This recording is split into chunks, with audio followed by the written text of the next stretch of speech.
안녕하세요. 뉴스반장입니다. 중국을 통한 수출 호황 시대는 끝났다. 대통령을 대신해 경제수석이 이렇게 말했습니다. 그러면서 유럽을 대안으로 제시했는데요. 29일 윤석열 대통령의 유럽 순방길에 나온 발언입니다. 중국의 대안이 필요하다고 강조한 건 최상목 경제수석이었습니다. 중국이 성장에 둔화되어 있고 그 다음에 내수 중심의 전략으로 전환이 되고 있습니다. 그래서 지난 20년간 우리가 누려왔던 중국을 통한 수출 호황의 시대는 끝나가고 있습니다. 중국은 우리가 수출도 수입도 가장 많이 하는 나라인데요. 그래서 이 발언이 가져올 파장을 우려하는 목소리가 쏟아져 나오고 있습니다.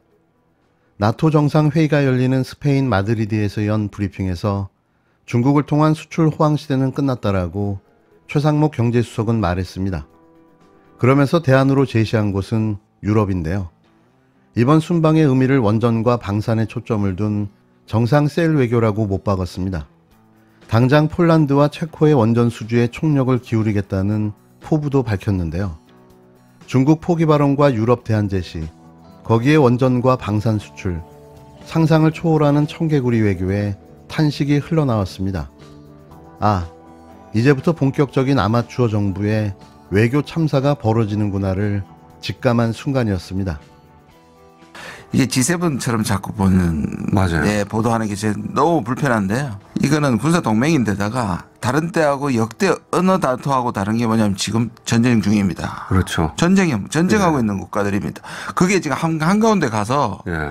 거기에서 경제 얘기하고 있고 우리는 뭐 원전 얘기하고 있고. 근데 이게 그리고 우리가 나토하고 협력한다는 것은 우리가 러시아를 적대한다는 거하고 같은 얘기가 되는 그런 거죠. 의미잖아요. 지금 예. 그 자리에 간 거 아닙니까? 적어도 EU 갔다면 또 달라요. 예. EU나 G7이 아니라 지금 나토라는 걸 계속 잊고 있고 언론까지 잊고 있다는 게 저는 상당히 좀 문제라고 생각합니다. 조 바이든 대통령의 방한 때 미국과 기술 동맹을 맺는 데 이어 이번엔 유럽과 경제안보 차원에서 협력을 하겠다는 건데요. 중국을 견제하려는 미국과 유럽의 움직임에 우리나라가 동참하는 모양새입니다. 이러자 지난 사드 사태처럼 중국의 경제 보복을 우려하는 목소리도 나오고 있는데요.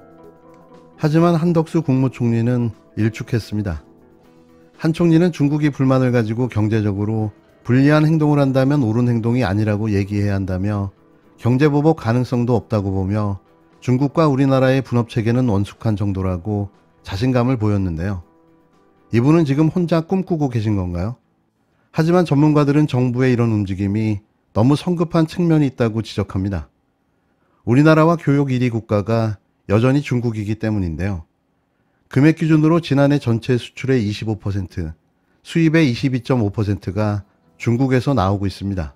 요소수 사태 때를 돌이켜봐도 아직 많은 필수 원자재를 중국에 의존하고 있는 상황인데요. 수십 년간 중국 현지에 진출한 우리 기업들이 많다는 점을 고려해야 한다는 지적도 있습니다. 정인하 인하대 국제통상학과 교수는 미중 갈등 구도에서 한국이 차지하고 있는 위치는 매우 중요하다. 따라서 중국의 자극적인 표현보다는 현재 상황에서 우리 기업들이 중국 리스크를 적응하고 대응할 수 있는 분위기를 만들어 나가는 것이 필요하다고 말했는데요.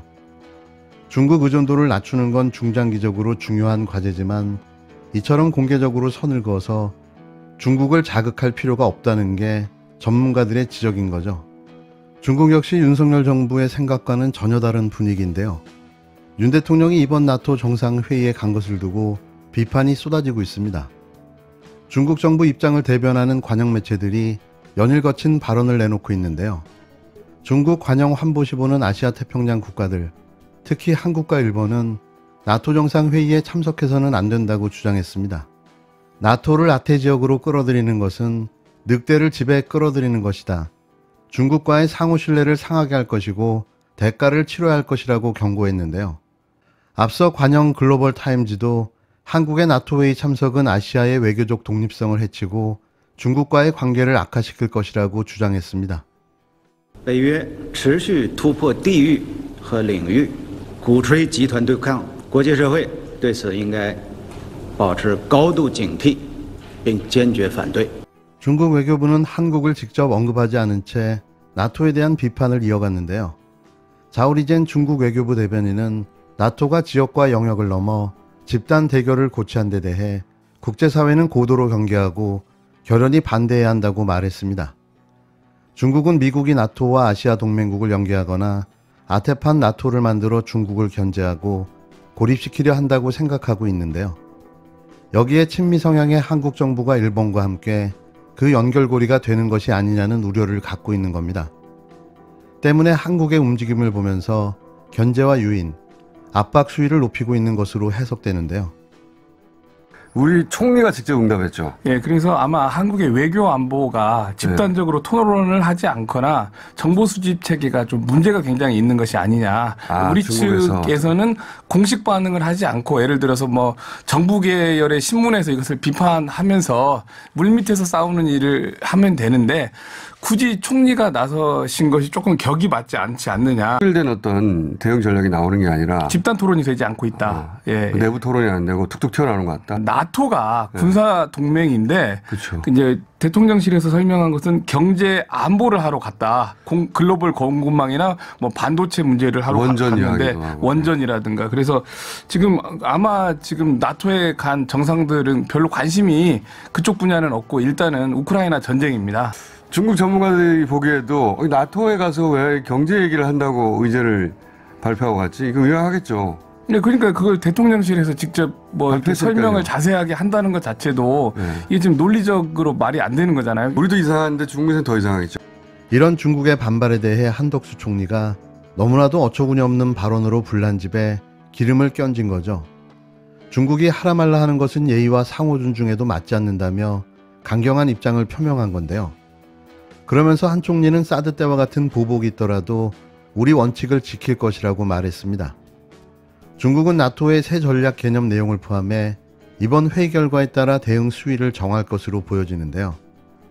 제 생각엔 한한령을 능가하는 한국에 대한 보복 조치가 이루어지지 않을까 우려됩니다. 아무런 문제가 없는 한중 관계를 실익도 없는 나토 정상회의 참석의 대외 명분을 위해 내동댕이 치고 말았는데요. 이렇게 무식한 외교를 익히 본 적이 있습니까? 무엇이 중요하며 무엇을 먼저 고려하고 대응해야 할지 아무런 생각이 없어 보이는데요. 중국을 포기한다고요? 러시아는 또 어떻게 할까요? 윤석열 정부의 외교 참사는 재앙 수준입니다. 전에 열린 G7 회의에는 외교 라인을 총동원했음에도 초청받지 못했다고 합니다. 이번 G7에서는 기후변화와 세계적 감염병 문제, 세계 민주주의의 국가 간 협력 강화 등이 주로 논의될 것으로 알려졌습니다. 윤석열 정부는 왜 초청받지 못했을까요? 기후위기 대응을 포함하여 아리백과 EU 텍소노미 등에는 관심이 없고 한국 민주주의를 후퇴시키면서 검찰공화국을 만드는 것 때문에 초청받지 못한 것은 아닌지, 이번 나토 정상회의 핵심 의제는 유럽 안보에 위협이 되고 있는 러시아의 우크라이나 침공 문제와 미국을 중심으로 중국의 군사적 위협을 평가하고 그에 따른 대응 방안인 전략 개념을 수립한다고 합니다. 참석 자체만으로 동북아의 신냉전 체제를 부활시키고 중국, 러시아와의 무역 규모가 전체의 약 40%에 달하는 우리나라 경제에 큰 충격을 줄 수도 있습니다.